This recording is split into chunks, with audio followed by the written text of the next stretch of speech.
Hi, welcome to Quiltinator.com. I'm Michelle Johnson. I am going to show you how to use the zigzag quilt on how to do another quilt as you go method. And it's the stitch and flip method. And I'm going to do it like it is on point. And what I've done is I pieced together a back. This is the backing. And then I took regular batting, just plain old polyester, some stuff that I had laying around that needed to be used up. And what I did is I cut it into pieces and then I spliced it together. I don't know if you can see here that it's just been spliced. And all that I did was take little leftover pieces of fusible interfacing, just the one that has the glue on the one side and it doesn't have to be peeled off. That's all that is just strips of them, and they're ironed on to the batting. And then I did piece a back, and I didn't even match it. It's not matched. And so what I'm going to do in a minute, I'm actually going to have to use pins, and you'll know I can't stand using pins. But with this process, it needs to. And what I'm going to do is make sure there's enough room on all the sides, just in case that I want to add borders on the side. So I'll show you in just a second what we're going to do. So here we are on the floor, and I have my middle piece, which is my 10 units piece. This is 1 unit, 2 unit, 3, 4, on down. And if you notice, every 2 units is the same because it's a 2-color quilt. So this and then this, this and then this. So it's always the vertical, horizontal, vertical, horizontal. This one has 2 less units than the previous one. So what we're going to want to do is find the center on each. So we know this has got 10. So it's 1, 2, 3, 4, 5. So here's our center. And this one we need to go 4. 1, 2, 3, 4. And this is our center here. So what we're going to do is we're going to match those 2 center pieces.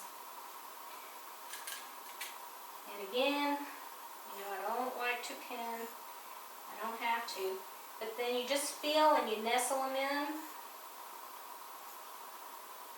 And then you just pin. And then you're going to pin, you're going to find and nestle every one. You're going to go down to the next one, because it's just going to, and hopefully on yours, it'll match. And we want to just kind of keep it smooth and pin it. And then what we're going to do is, once we have this one side pinned, we're going to take it to the sewing machine and we're going to sew a 1/4 inch down the side that we have pinned.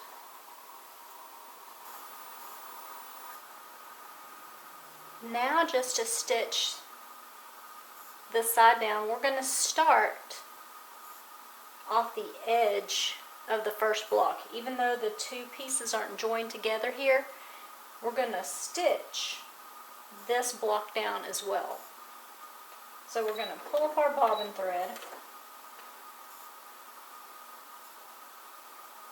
I can get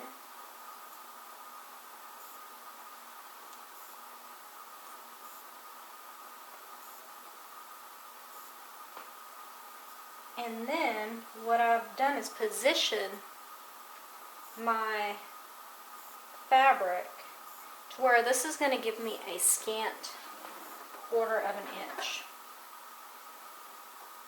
And I'm going to take a couple of stitches before I remove my walking foot, or my needle rather.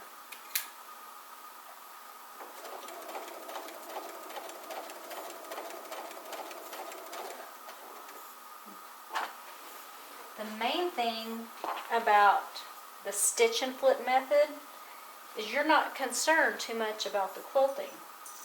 You're just concerned with getting it done.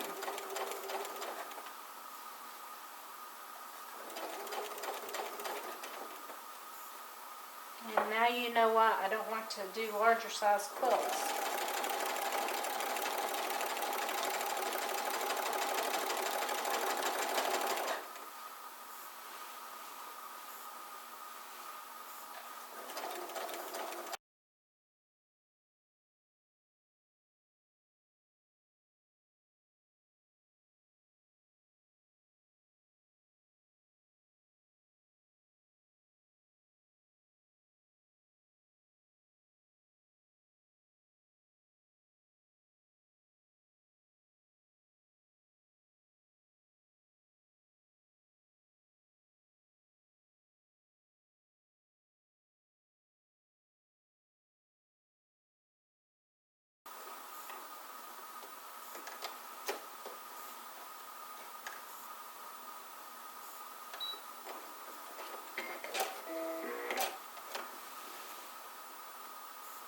And I just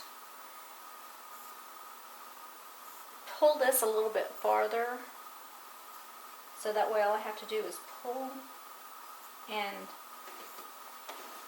so you can see and get my seam over. Because I did that, I'll be able to pull up my bobbin thread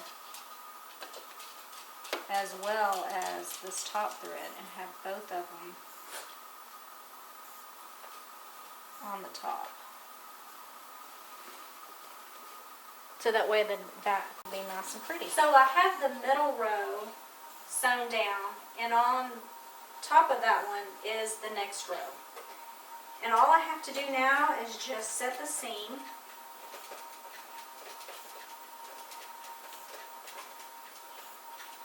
And then just press.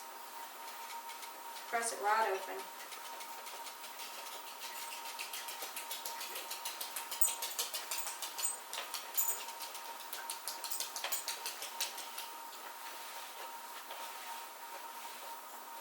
And that's why we call it the stitch and flip, because you just stitch down the top to the batting and the backing, and then you just flipped it for the next part.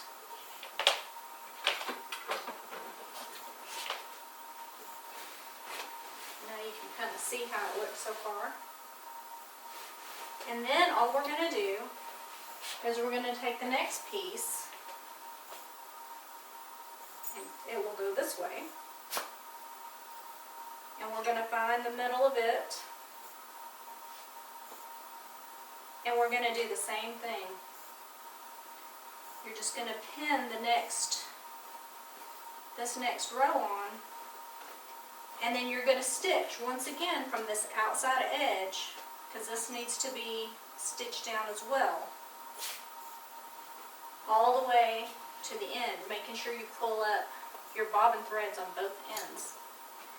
Again, this is not the prettiest kind of quilting, it's get it done kind of quilting. And I will finish this up and I will show you what it looks like when we have all the pieces together. I also wanted to show you that when you get to the very end piece, when you have no more to lay across, you're still going to want to stitch the final piece down, just the same as you have.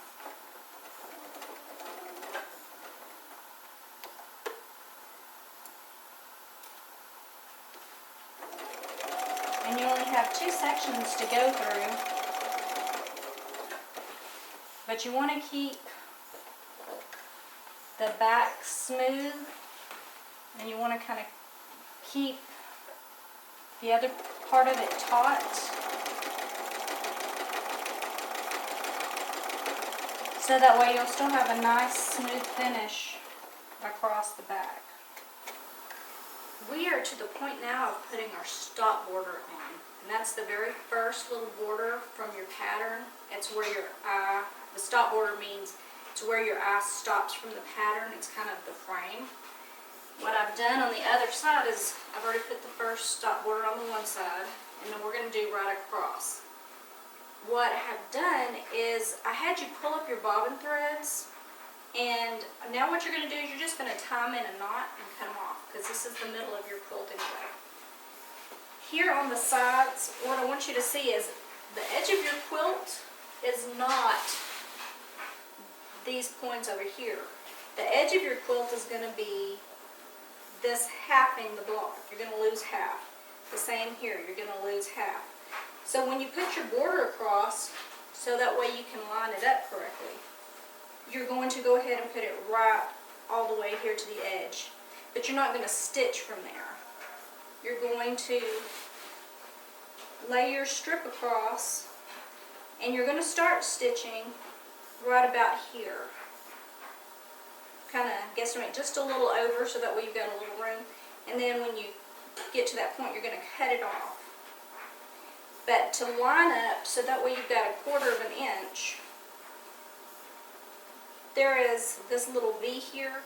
You're going to want to put the top of your strip right at the top of that V and all the way across. And when you get to this point over here, this is your other line, is where the horizontal and vertical blocks meet right in their center. And you're just going to line it up and pin it there. Stitch your 1/4 of an inch, flip it and iron it. I have finished all 4 of my stop borders, and on the 2 opposite ends I put a border, and I stitched the edge down and then trimmed at a scant 1/4 of an inch, because the binding will go right over and cover this up. But that way it keeps everything nice and flat. And so again, you're just doing a 1/4 of an inch with your walking foot, and you want as much room as you can, and remember not to lean, because it'll pull. Your stitches won't come out nice and neat. You just want it nice and flat. I finished the quilt as you go, and I didn't bind it yet because I haven't decided. Everybody kind of has a different opinion on what I should do for binding. But I wanted to show you that this is the kind of quilt that it's not, this is just to get it done. This is your stitching along the back, and it is just to get it done. And I wanted to show you that see these stitches here? I'm going to have to get a new walking foot because it broke. And so I was having to go back through every so often and hide these stitches. I left these because this is going to be in the binding and nobody's going to see it. But as far as other quilts as you go, this is another one my friend made. And here you can see the stitching on the back. And again, it's not how pretty your quilting is, it's about getting it done. Another form, this is the same flip and stitch fold. And what she did is she put this on flannel. And then when she finished each block, she trimmed it up and then did the reverse stitching, so that way you would have fuzzy edges.